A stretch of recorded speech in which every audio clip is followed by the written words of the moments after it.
ભગવાને અજામિલે પોતાના દીકરાને બોલાવ્યો, પણ એના બદલે ભગવાનના પાર્ષદો આવ્યા અને યમના દૂતોને કહ્યું કે તમે આને છોડી દો. યમના દૂતો કહે છે કે તમે કેમ આવ્યા છો? તો કહે છે એને અમારા નારાયણને યાદ કર્યા. અરે તમારા નારાયણને નહીં, હમણાં એના દીકરાને યાદ કર્યો છે. તો ભગવાનના પાર્ષદોએ કહ્યું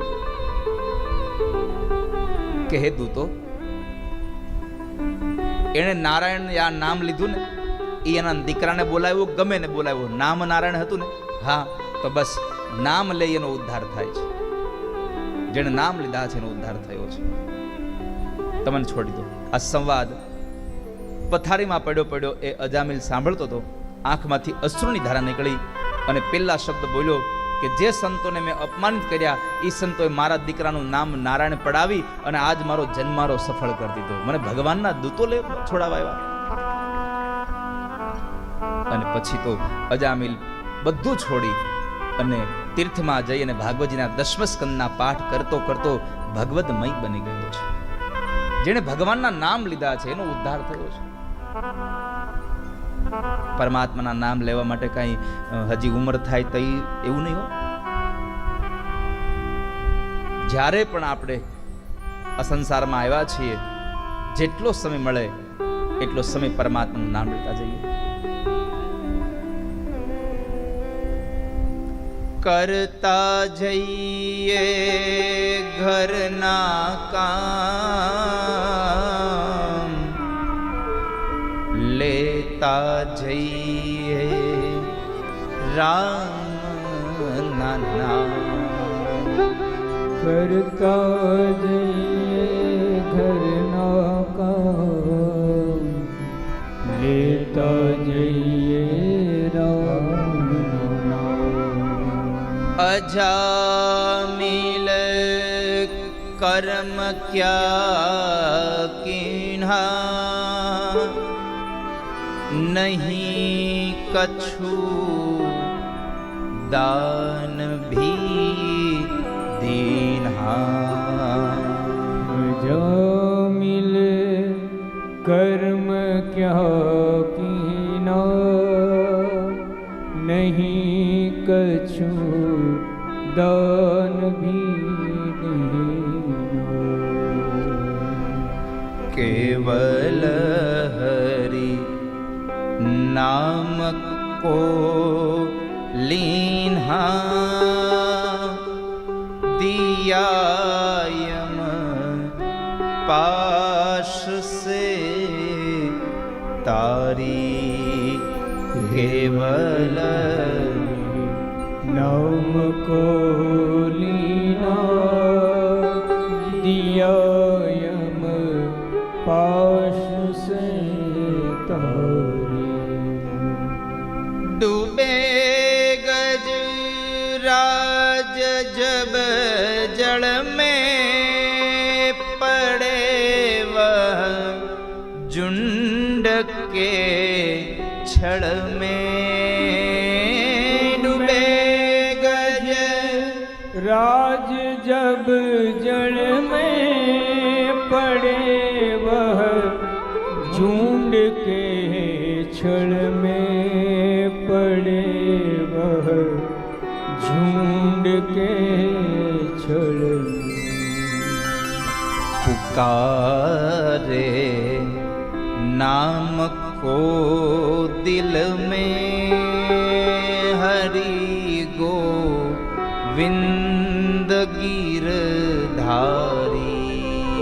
पुकारे नाम को दिल में हरि गोविंद गिरधारी. ભગવાનનું નામ અદ્ભુત છે. સાલા ભક્તો, અજામિલનો ઉદ્ધાર માત્ર નામથી થયો. ભગવાન એને છોડાવ્યો. માટે ભગવાનના નામનું પેલું ગળામાં પહેરવાનું ઓલું માદળિયું,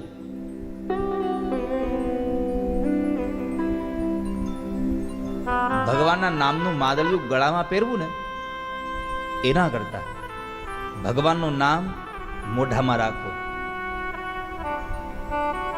प्रभु मुद्रिका મુખ માહી જલતી લાંઘી ગયે અચરજ. ભગવાનનું નામ લઈ અને હનુમાનજી મહારાજ સામે કિનારે વયા ગયા, એમાં અચરજ છે જ નહીં. જેને જેને ભગવાનને યાદ કર્યા છે એને એવા કામો કર્યા છે જે આપણે વિચારી ન શકીએ. કેટલા મોટા મોટા કામો ભગવાનના નામથી થઈ ગયા છે, ઈશ્વરના નામથી થઈ ગયા છે.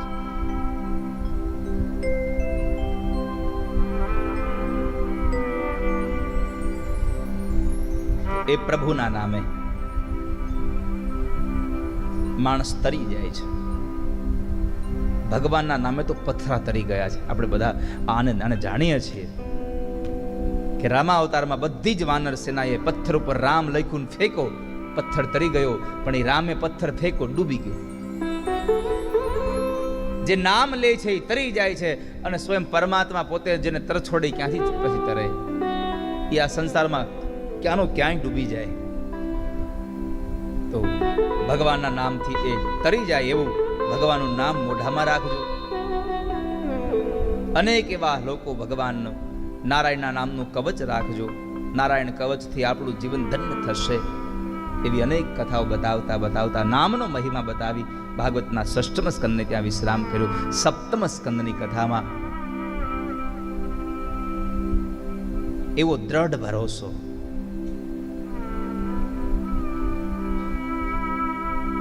કે પરમાત્માને સ્તંભમાંથી પ્રગટ થવું પડ્યું.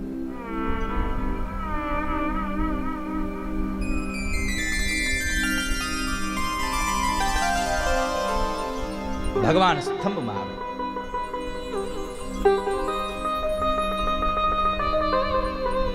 હિરણ્યકશિપુએ મંદરાચલ પર્વતમાં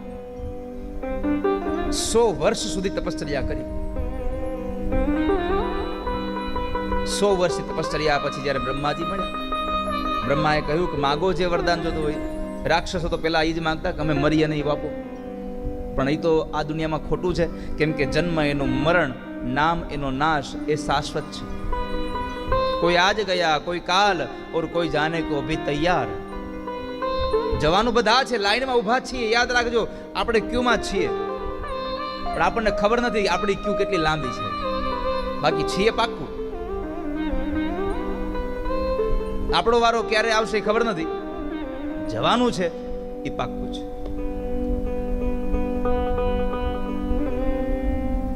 તો હિરણ્યકશિપુએ કહ્યું કે મરું નહીં એવું વરદાન આપો. બ્રહ્માએ કહ્યું એના સિવાય બીજું માગી લો. તો હિરણ્યકશિપુએ માગ્યું, રાત્રે નહીં, દિવસે નહીં, ઘરમાં નહીં, બહાર નહીં, આકાશમાં, ધરતીમાં નહીં, માણસ કે પશુથી નહીં, લીલા કે સુકાથી નહીં, અસ્ત્ર કે શસ્ત્રથી નહીં, અને બ્રહ્મા તમારા સર્જનથી ન મરું એવું મને વરદાન આપો. બ્રહ્માએ કહ્યું તથાસ્તુ. મારા સર્જનથી ન મરે તો કાંઈ નહીં, જેણે મારું સર્જન કર્યું છે એ તને મારશે, પણ મરવું પડશે એ વાત શાશ્વત છે. મરી તો જવાના જ, મરવું પડશે. પછી તો હિરણ્યકશિપુ નારદજીના આશ્રમમાં આવે છે કે જ્યાં કયાધુજી નારદના આશ્રમમાં હતા, ગર્ભવતી હતા. 100 વર્ષ હિરણ્યકશિપુએ તપ કર્યું, અને 100 વર્ષ નારદજીના આશ્રમની અંદર રહેલા કયાધુના ઉદરમાં, પેટમાં પ્રહલાદજી મહારાજ રહ્યા. 100 વર્ષ. કારણ કે નારદે એને દીક્ષા આપી હતી, ઈચ્છા પ્રસૂતિનું વરદાન હતું કે તને જ્યારે મન થશે ત્યારે તું તારા બાળકને જન્મ આપી શકીશ. પછી પ્રહલાદનું પ્રાગટ્ય થયું. પ્રહલાદજી મોટા થયા, ભણવા બેસાડ્યા. હિરણ્યકશિપુ આ નારાયણ ભગવાનનો વિરોધી બન્યો. થોડા દિવસ પછી ભણતરમાં બરાબર આગળ વધ્યા પછી હિરણ્યકશિપુએ પોતાના દીકરા પ્રહલાદને પૂછ્યું કે બેટા પ્રહલાદ, તું ભણ્યો એમાં તને સારું શું લાગ્યું? પિતાજી, તમે એમ કહો છો કે ભણવામાં શું સારું લાગ્યું? તો એક વાત કહું, આ સંસારમાં મારા નારાયણને ભજવા જોઈએ, હરિને ભજી લેવા જોઈએ.